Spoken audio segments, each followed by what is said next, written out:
Avec l'édito éco à présent, Nicolas Bouzou, on reparle des pénuries d'emplois. On a ces chiffres de la Banque de France qui nous apprend que 44% des entreprises ont du mal à recruter en ce moment.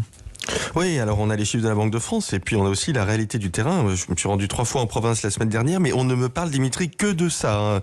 Paysagistes, coiffeurs, dans le bâtiment, les chauffeurs routiers, même les administrations n'arrivent plus à recruter. Alors vous l'avez dit, quand on regarde les données de la Banque de France, on a quasiment 50% des entreprises qui expriment des difficultés de recrutement.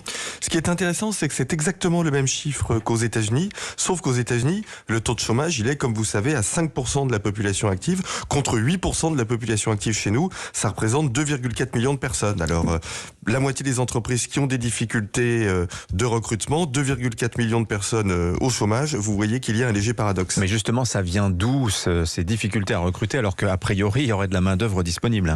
Déjà, on a une configuration macroéconomique qui est inattendue, il faut bien le reconnaître. On s'attendait à une sortie de crise dans laquelle on aurait une offre supérieure à la demande, des prix en baisse, du chômage. Et en fait, on a exactement l'inverse. La demande est très élevée grâce à la vaccination, grâce au plan de relance.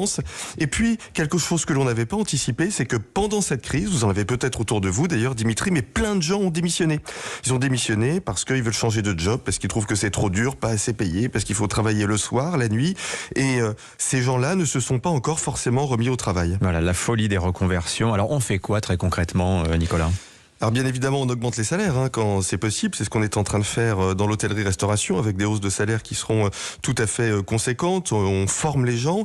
Et puis, je crois aussi qu'on doit continuer de réformer l'assurance chômage. Je le répète quand même, 2,4 millions de chômeurs, 50% des boîtes qui cherchent des gens et qui cherchent des gens d'horizons extrêmement différents. Vous avez des secteurs qui cherchent des personnes non qualifiées, mais vous avez aussi un secteur comme le secteur de l'expertise comptable, par exemple, qui recherche des gens qui seront bien payés. Donc ça n'est pas qu'un problème de salaire. Alors moi, ce que je propose très concrètement, c'est de généraliser la dégressivité des indemnisations chômage. C'est en train d'être fait en ce moment pour les plus hauts revenus, mais on pourrait parfaitement imaginer, comme ça se pratique dans plein de pays scandinaves sociaux-démocrates, que au bout de 12 mois, les indemnisations chômage diminuent pour inciter un certain nombre de personnes à se remettre au travail. Beaucoup d'emplois sont disponibles dans notre pays, au boulot. Ouais, mais on voit que vous n'êtes pas aux affaires, Nicolas, parce que comment vous faites passer une telle mesure? Vous mettez la France dans la rue, là. Écoutez, c'est pas sûr. Il y a déjà une réforme en ce moment de l'assurance chômage qui ne fait pas râler beaucoup. Peut-être même qu'elle est tout à fait astucieuse, intelligente et qu'on pourrait aller plus loin. Merci Nicolas Bouzou, les éditorialistes européens. Merci à vous, Vincent Herouet.